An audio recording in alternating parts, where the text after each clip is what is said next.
Hi, everyone, and welcome to the Sales Leadership Awakening podcast. I'm Colleen Stanley, and I'm here with my co host, Steven Rosen, and we're going to tackle that age old challenge of bridging the knowing and doing gap in sales leadership. And this month, we'll be focused on building excellence. And really, it's how to have a blockbuster sales year versus, well, what we call a lackluster sales year. So, Steven, I'm going to kick the conversation ball over to you to get this started. How do we really get a year set up for excellence? Well, Colleen, the first place we're going to start is it's the people, stupid, where we confront the critical issue facing many sales leaders, evaluating if you have the right team to start the new year and have a strong year.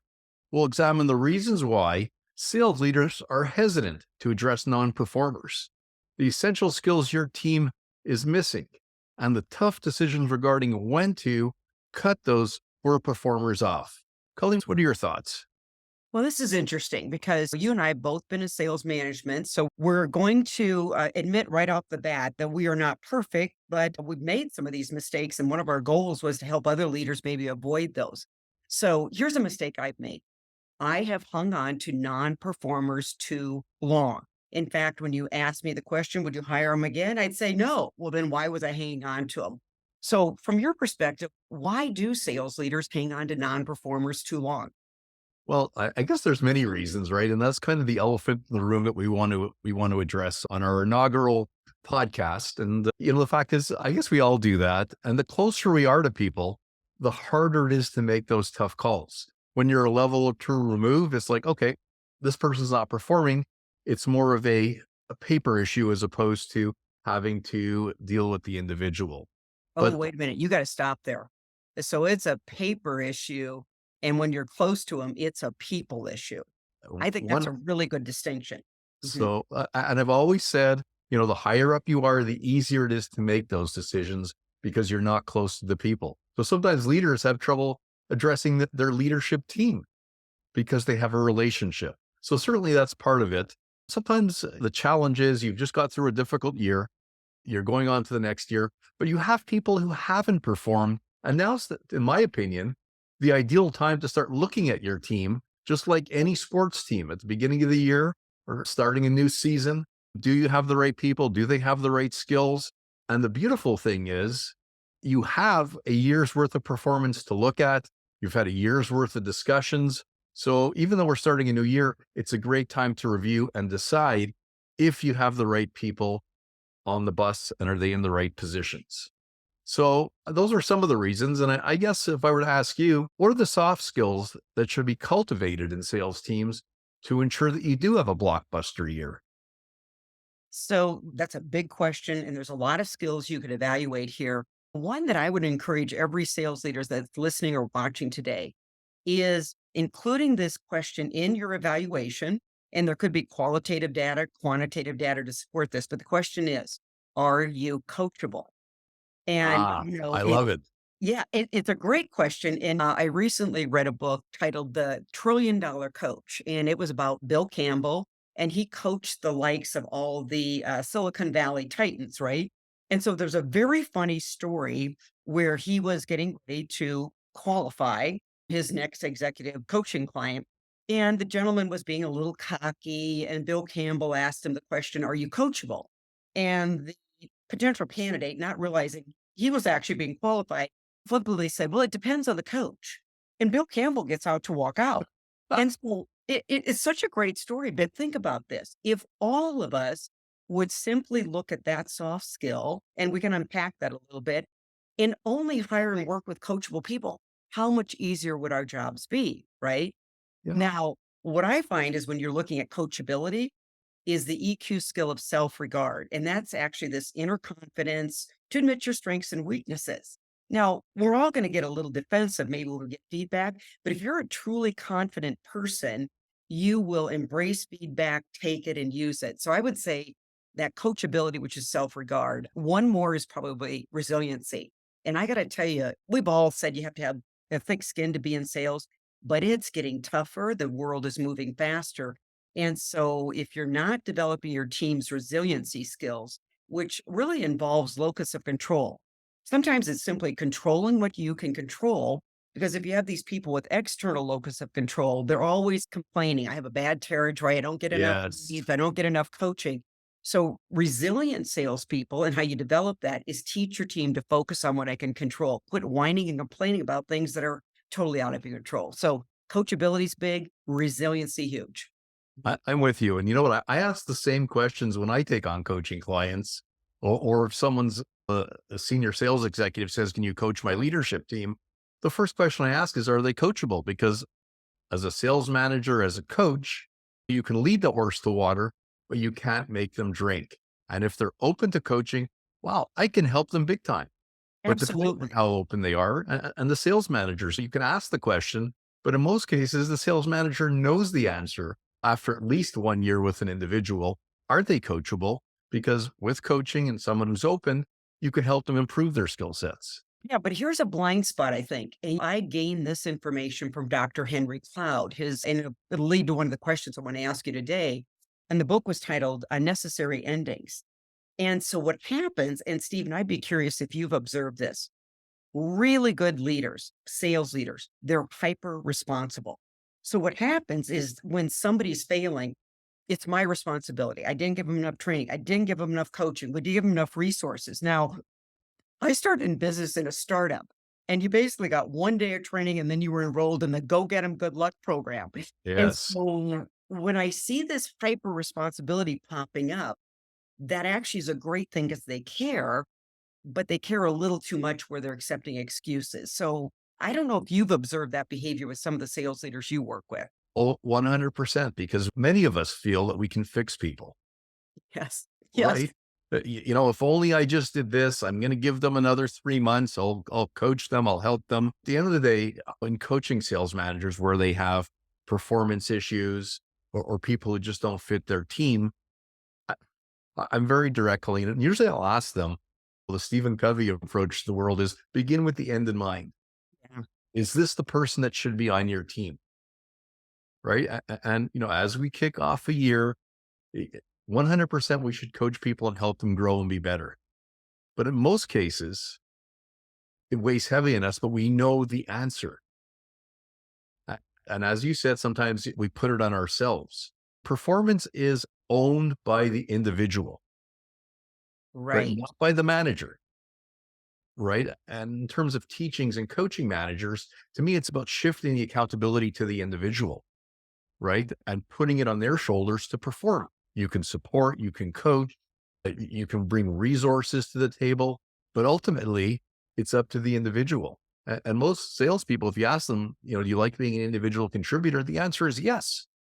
But are you accountable to delivering on performance? And in many cases, the manager takes it upon their shoulders, and they're accepting of modest performance and think that they can fix the individual. And I think that, I mean, it's great. They're caring, as you said, but in most cases, they're actually perpetuating a situation, or holding on to someone where maybe it's time to cut the umbilical cord, and it's Mhm. up to the individual to perform, not the manager to make excuses. And that's it comes down to who owns their performance, who owns their attitude. Training is kind of jointly owned, right? Where the individual is responsible for their own development as well as the manager assumes responsibility. But when it comes to effort and performance, to me, that's clearly owned by the individual. So if it's not happening, you can bring a horse to water, but you ultimately can't make them drink. And that's where the coachability comes in. You could put in flavoring, you can add a little,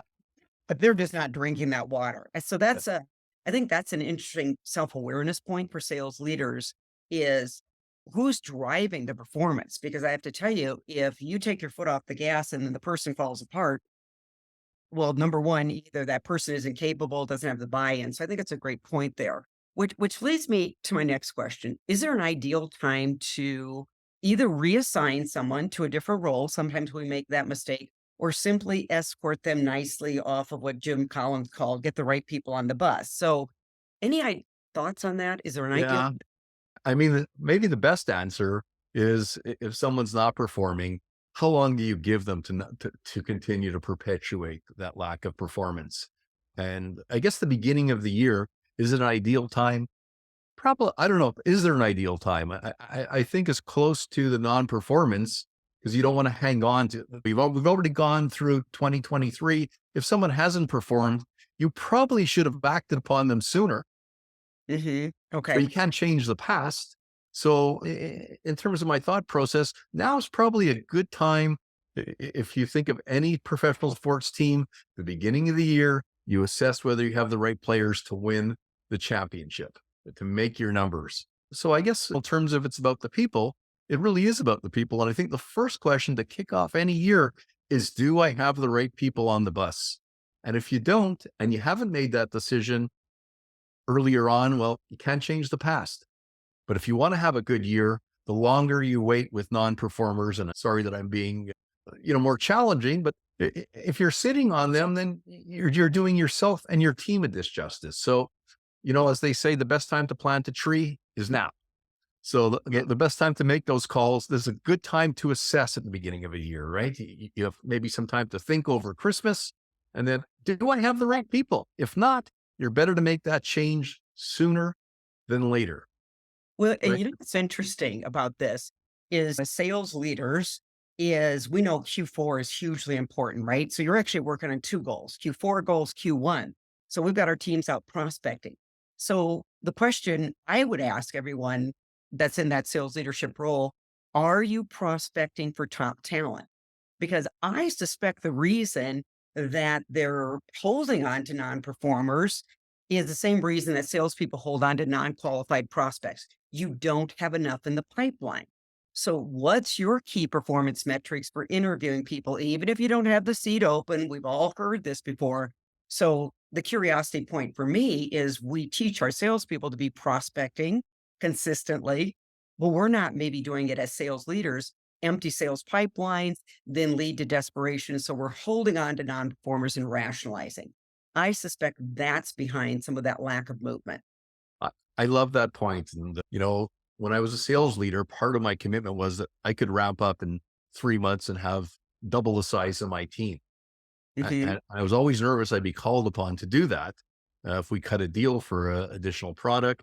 But most managers don't do proactive recruiting. And I know they're all busy. So we're saying, spend time coaching, spend time managing performance, spend time with your customers. But the recruitment part, especially if you have some poor performers, knowing that you can upgrade, right? That mhm. there are people out there who can step in and do a better job is good. But the only way you're going to know that is if you're having coffees with people on an ongoing basis, seeing what the marketplace has. So if you were asking me, Stephen, what percentage do you, or let me ask you, Colleen, what percentage of managers do you feel, and this is probably more of a gut feel, actually do that? My gut feel, and probably could Yes. back it up with some data, but my gut feel is not enough. And it's for the reason they are busy. And so this is one that can fall into that delayed gratification bucket. So you have to do it before the event happens. And Stephen Covey was great about this quadrant two, important, not urgent. And as crazy as it sounds, recruiting is hugely important. But guess what? The other fires are burning. You've got operations issues. You've got to go out and do the visits. You've got clients that are maybe evaluating, should we stay with you? And so it's again, it's a classic example of the knowing and doing it because this is not new knowledge. Always be recruiting, always be Yes. prospecting. So you got to dig a little deeper. And maybe what needs to happen in organizations is the sales managers need to have someone they're accountable to. So their key performance message or metric is it rolls up Yes. to whoever the boss is, and I've conducted X amount of interviews. I've conducted exploratory coffees. And so a lot of times, frankly, they're not being held accountable to the activities that are going to make them successful. And all of us are better with accountability in place. You know what? You're right. In our next episode, we'll be talking about your sales leadership team. But those are some key metrics. I call it proactive recruiting. Absolutely. Seeing, it's kind of like having bench strength that you can go down and find somebody. It does make it easier to address your non-performer or to pull the plug. And that's kind of the elephant in the room. When do you address it? And in many cases, if there is pressure from the top, sales managers, like everybody else, we all take the path of least resistance. Mhm. And I know always one of the biggest challenges when I'm coaching folks is I'll have more time to do stuff once I have a full team. Right. But How are you gonna right, get a yeah, full team if and you're it's totally true. prospecting? And I always say the reality of sales leadership is you never have a full team. There's always pieces that can be changed. So I guess I encourage the folks who are listening who are in those positions. If you think that someone that doesn't really belong on your team, you need to get moving now because it's going to hurt you later in the year. So regardless of how you did last year, if you blew your numbers away, if you just made it, or if you struggled, now is really a time to look and see who the right people are. And maybe you can help because how do you distinguish, Colleen, between who are the learners, who can move forward, and who are the laggards in your team? It's easier it really is easier said. I think we don't even have to sit there and go, "Gosh, how do I determine that?" I mean, it's reality testing 101. Learners are they're showing you the behaviors, and what I've seen with some of my best sales leaders and salespeople, they're reading, and they don't say goofy things like, "I don't like to read because I can't focus." Seriously, if you can't focus to read a book, I'm really troubled for you running a call that lasts for 60 minutes, right? They're listening to podcasts. They consume content and do something with it. And so in the EQ world, it's called self-actualization. They're on a journey, constant journey of personal and professional improvement. And I believe moving forward, just like resiliency, this is a no option behavior because the world is changing. We were lucky to hear Dr. Nadia. She got a very long last name, but she runs the Reinvention Academy and she's got some great data. One piece of data was this: 20% of the companies are going to have to reinvent every year.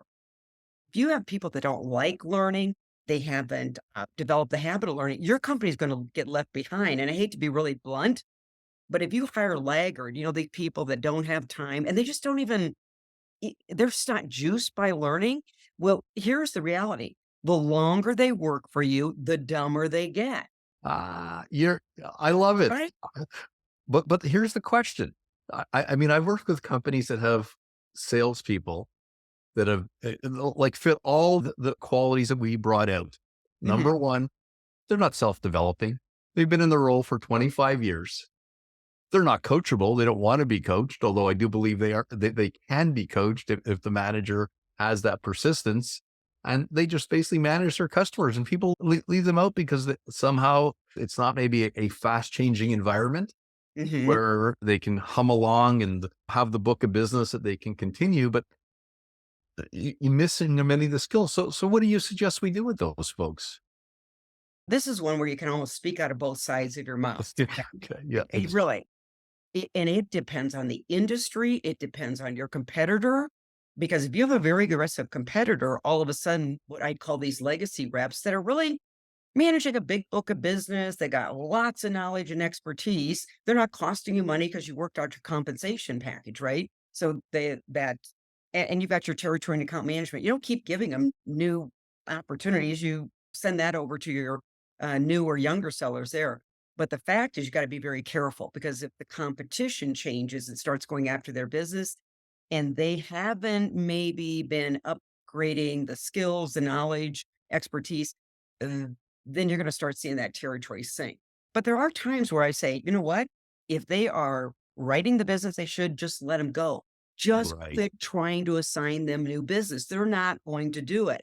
And that might be where you have to develop a whole different structure, inside salespeople, BD, account executives, customer support, and such. But I get a little nervous for any legacy rep at this point because of how fast the world is changing. That's a great point. I do know some clients who just kind of leave them be, but I think there's a nuance there that you brought out that is profound, that you don't feed them new business. No. You let them manage their book, assuming it's a from a product development perspective or competitive perspective, that it's pretty constant in terms of things aren't changing every 6 months, that you leverage them where their strengths are. So Yeah. it's such a nuance. They may not be your most coachable people, and likelihood is they don't want to be coached at this point in their career. Legacy reps, that's a great way of describing it. I call it tenured, but legacy is actually, I'll use that word going forward. they're probably not reading new books. They're probably focused on other things and feel they've been there and done that.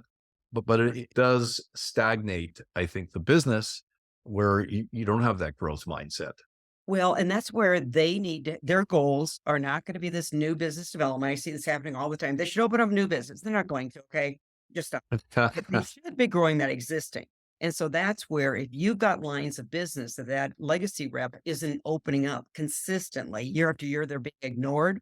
Well, you might as well just get a little platter full of brownies and give them to the competitor because we'll say, listen, we're not going after these lines of business. And we've all, if you've been in sales long enough, the minute a good competitor gets in there with one line of business into your account, they start servicing, then they're starting to upsell, expand and land as whatever the word is. Yeah. So that's the Yeah. caution you have.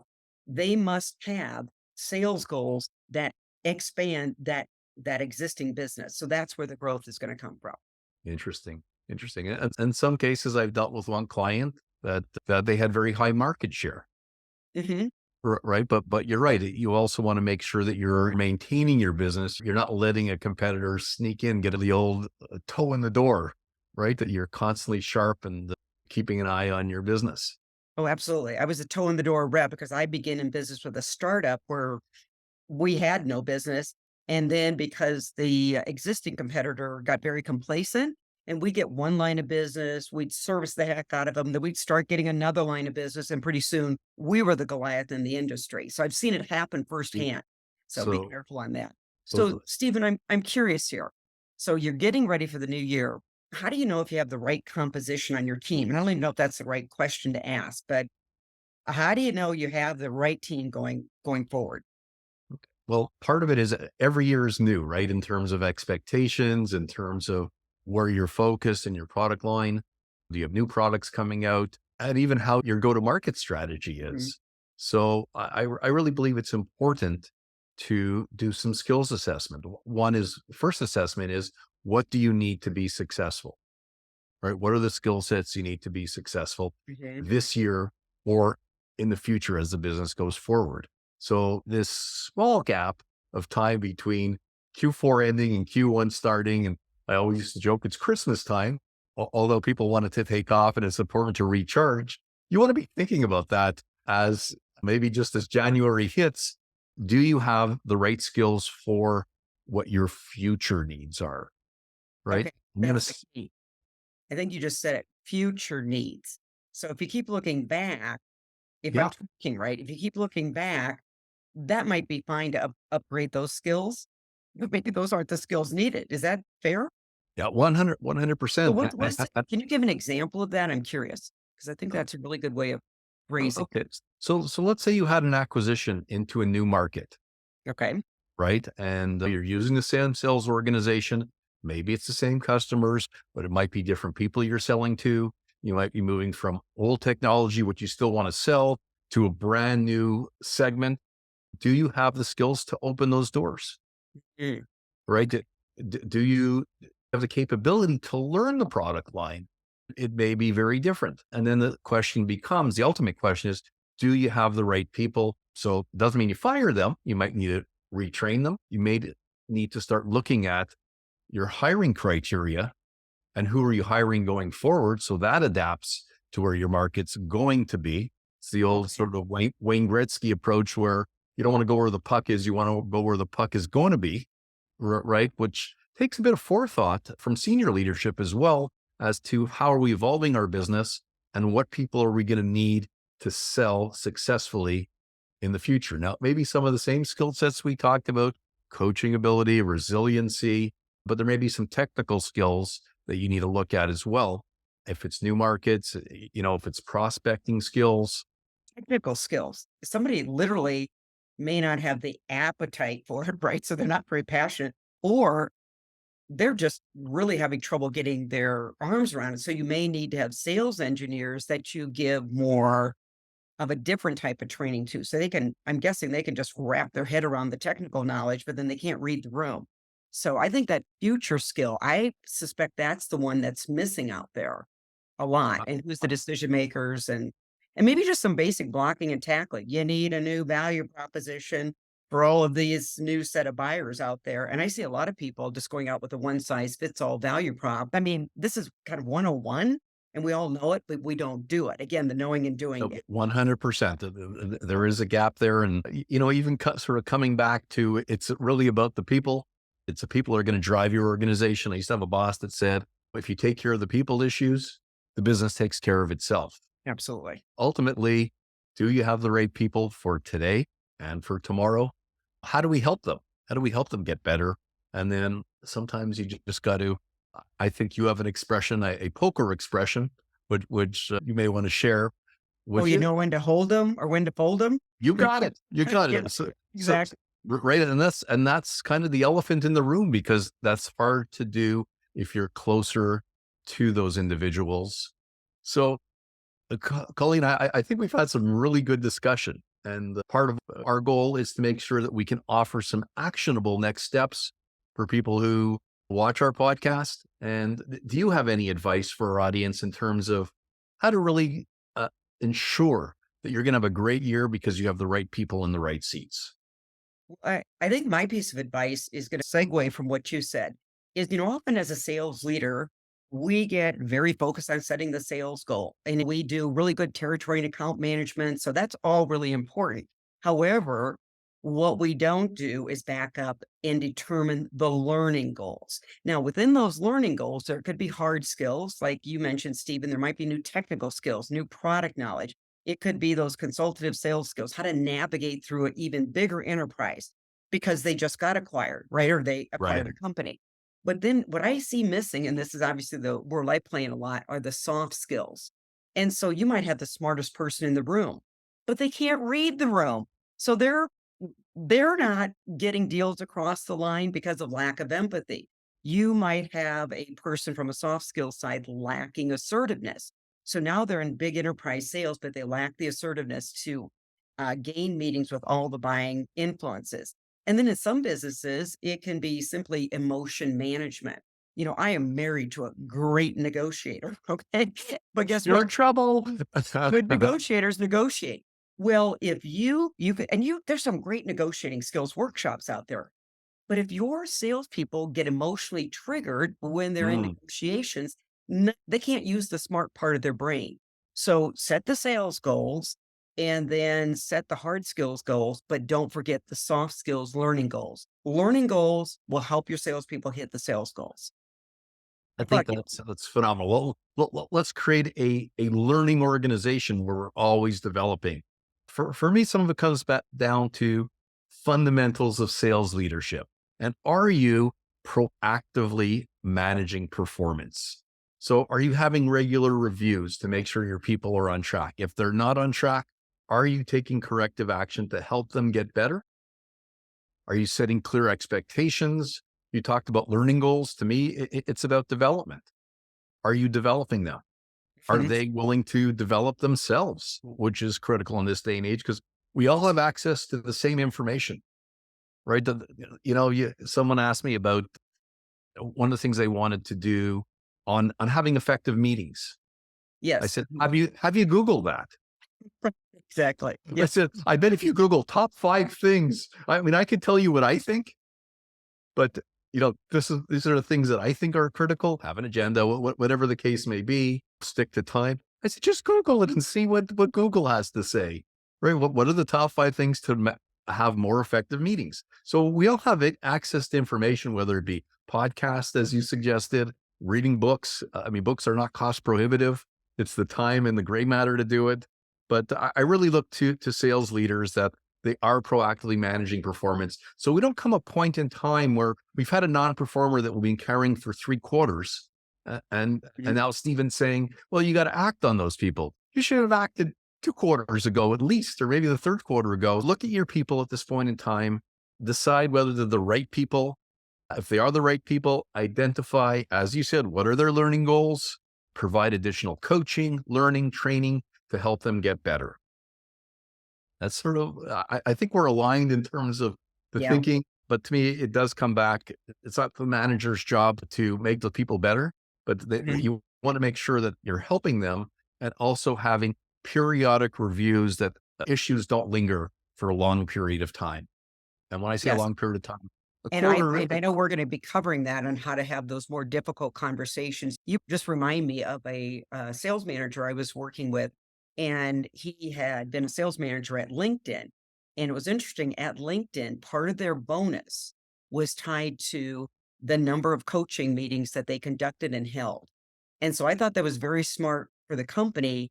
So it's not just giving lip service to coaching, they were tracking and measuring the coaching sessions. Now, again, you could talk about quality of the coaching session, but the fact is, he was not a hard person to convince that you needed to have the consistent coaching cadence. So, might be one again, take a look at the bigger picture. What are we compensating sales managers for? What kind of KPIs are we tracking for our sales leaders? Because we all do better with accountability. It's the reason Weight Watchers and many different programs are so popular. You've got accountability built in. 100%. And you picked upon what I'm passionate about is coaching people. And that is the role of the sales manager. And I think many organizations, I mean, kudos to LinkedIn. I feel better about paying my annual fee now, but kudos to LinkedIn that they're actually saying, hey, you know what, managers, this is important. We're either going to hold you accountable to this, or what they're doing is putting a portion of their bonus on that. So they're putting their money where their mouth is. So, Colleen, I have to say it's been a pleasure having this, and I look forward to many more. And I just want to tell our listeners that the key is transformative action. It is really the heart of leadership. We know what to do, but it's really about taking action. And that's really what we're focused on is the knowing, bridging that knowing versus doing gap. So take action, be proactive. Sometimes it's making the tough calls earlier. And if you like the podcast, I would ask you to subscribe because we have more great stuff coming. Thanks again, Colleen. Look forward to our next session, which we're going to talk about. Is it the leader or is it the salespeople? Thank you, everybody. Ooh, we'll leave you with that cliffhanger. Thanks, everyone.